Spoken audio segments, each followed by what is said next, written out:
Stress is good, cortisol's good, dopamine's good, adrenaline's good, noradrenaline, it's all good. But not 24/7 like no, we experience not chronic. now. Yeah. Yes.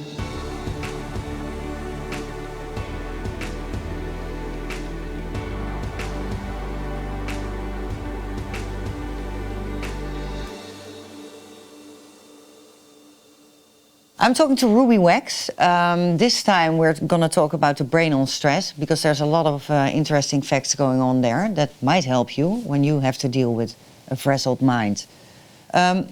Actually, Ruby, more than ever before, we live in a time and age where you have all the tools, all the means, every technology you can think of that could help you lead a soulful, happy life. And yet so many people are so unhappy, not content. What's the reason behind that? I think it's kind of a no-brainer.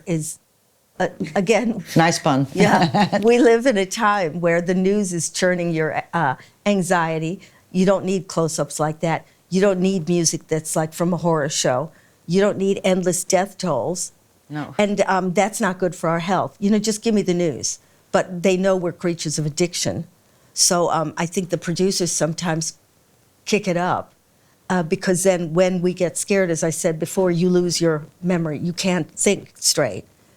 They probably know that, so we watch even more TV, more news, so we can get even more horror stories. I mean, it's horrendous, but I said a part of our brain is still pretty primitive. We want to know the bad news. There's other areas, too, that also bump it up. The dissatisfaction, the craving, advertising saying, if you just buy this product, you'll be happy. Then we buy the product, we're not happy. Where's the end? Where do you stop?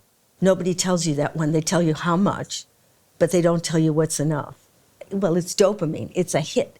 It's the same thing as you get when you do any drug, is that it's not even the drug, it's the chase. We release this dopamine. Once you get the package from Amazon, it's not as exciting as hunting it. You want the hit, you're chasing it like, like that's, again, evolution gave it to us so we'd remember where we hid the food, so you get the hit when you got it.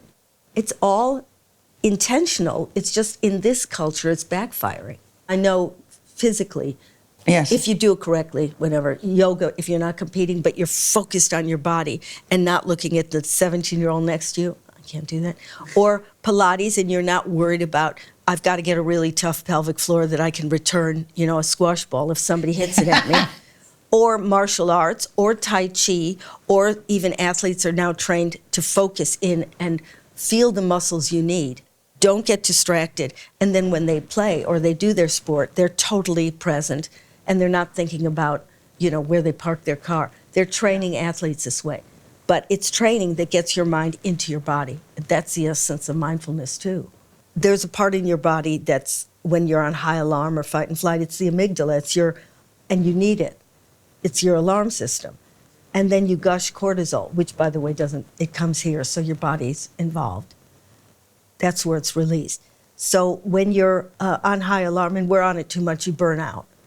But if you take your focus to one of your senses, a bodily sense, sight, sound, taste, touch, smell, you're activating another part of your brain called the insula. When you're activating that, you can't think tomorrow or yesterday because you can't smell something last week. No. So as soon as you activate that part, the amygdala deactivates. So it's like being in a car. You can't be in 2 gears at once.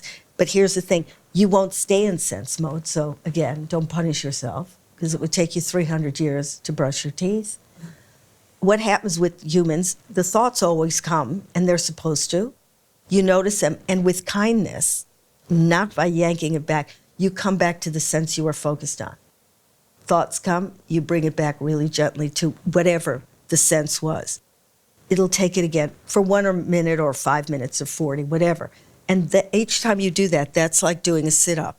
So now the insula is really buff, or the anterior cingulate cortex, and that means for that one, ACC, you can focus better, and the insula means you can pull down the anxiety. Yeah. Not that you're in total bliss, but if I scream or I get angry, I can get it down quicker. It's not going to burn me up. Exactly. I have the worst temper, but sometimes there's a pause, and you can think, okay, I'm going to reflect rather than react. Sometimes when it's so extreme, I'll give somebody, I'll feel it, but then I'll go, Ruby, that's your trigger.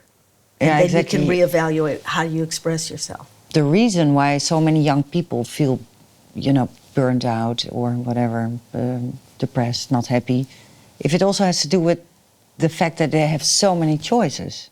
And some of the choices are unrealistic. You cannot be famous unless you have a talent or you have great breasts. Then you can get on Love Island. Then you can get, that's possible. But if you haven't got talent, it'll kill you because you're like a commodity. Yes. So they have too much, they think they can have anything they want. I don't blame them because you see all these I know. average people becoming famous I for know. doing nothing. And they want it, and they want it.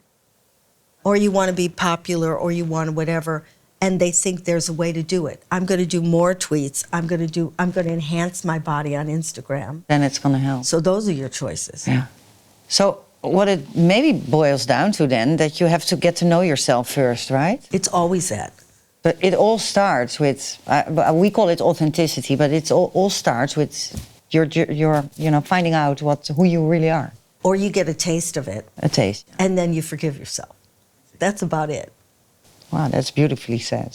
That's about it. In your book, you also speak about neuroplasticity, and that's really exciting because you say that actually you can, by training your brain differently or something, you can alter it. Well, no, you come with 82 billion neurons, like a spaghetti thing, and whatever you, obviously genes come into it, but genes are the scaffolding and how you, or it's the deck of cards, but how you play it is up to you. So you got them, and everything you do is influencing their pattern. That's all you are. When you laugh, when you pick a flower, it's because those neurons are moving around, and they make connections. And if you keep doing the same thing over and over again, they get hardwired.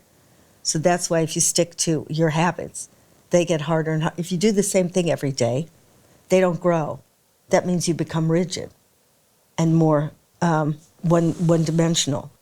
But if you're curious about things, they grow new synapses. So all that happens in mindfulness is you're rerouting a lot of this, and you're reflecting this curiosity because now you're paying attention. Yeah. So you're noticing more things, and novelty is what makes neurons Fire sprout. off. You're also cooling down the brain so that they can't sprout easily. Cortisol stops them.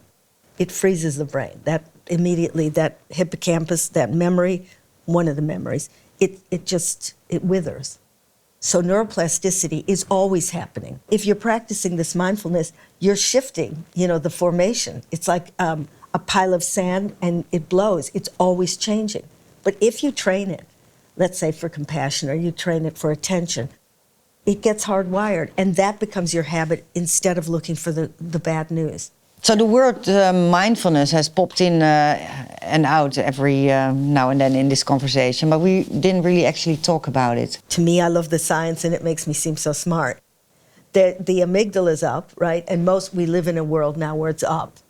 That's why the burnout. 24/7, and right? when we were back in the old days, when the predator was either we were eaten or we weren't, we were eating lunch, the amygdala went down. The emergency over goes down. Now, it's never down. It's always on. It's always on. There's always something stressful, even the news. But no wonder people get sick, right? That's why there's such a high rate of burnout, especially for kids. It's never off. Comparison does a lot of damage. So the amygdala is up, as I said, when you focus on a sense, sight, sound, taste, touch, smell. The insula gets activated, which is another bit, and that's in charge of when you sense something, that's what's activated. It's like when you're memorizing something, there's a part of the memory. It's not just a general goo up there. So when you focus on sense, it goes down, thoughts come, back up again, you bring it down to the insula, and that strengthens that part. Compassion comes in automatically because you're watching your thoughts and not killing yourself. But there's exercises for compassion, there's specific ones for attention, there's specific ones. You are present when you're doing it. You don't have to think about it. You can't hear something yesterday. Immediately you're present. You don't have to write a book about it. And also, if you think you're present, it already left. It's in the body. Only your body can be present. So everything else is just Fictitious. illusion. And your mind thinks 120 milliseconds after your body reacts, so you're not in the now anyway. Focus on your feet on the ground, or hold some worry beads, or drink some tea or coffee. Taste it, but really taste it. And the exercise isn't just that. It's watch where your mind goes. Yeah, I got to do 3,000 things, and come back to the taste. It's this movement that makes the muscle.